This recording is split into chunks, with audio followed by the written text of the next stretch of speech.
Hello friends, പുതിയൊരു വീഡിയോയിലേക്ക് എല്ലാവർക്കും സ്വാഗതം.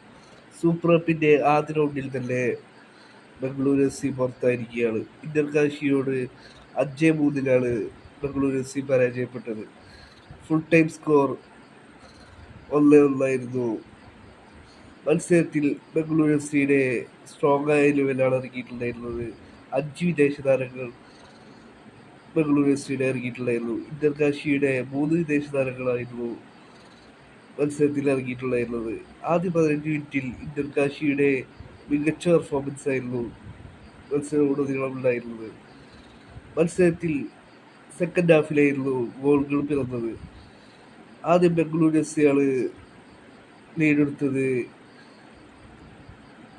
വില്യംസിലൂടെ ബംഗളൂരു എഫ് സി ലീഡെടുക്കുകയായിരുന്നു. പിന്നീട് ബയോവിച്ചിലൂടെ ഇന്റർ കാശി സമനില പിടിക്കുകയും പിന്നീട് നടന്ന പെനാൽറ്റി ഷൂട്ടൗട്ടിൽ 5-3 ഇന്റർ കാശി വിജയിച്ചു വരികയും ചെയ്തു. സൂപ്പർ കപ്പിൽ നിന്നും ആദ്യ റൗണ്ടിൽ തന്നെ ബംഗളൂരു എഫ് സി പുറത്തായിരിക്കുകയാണ്.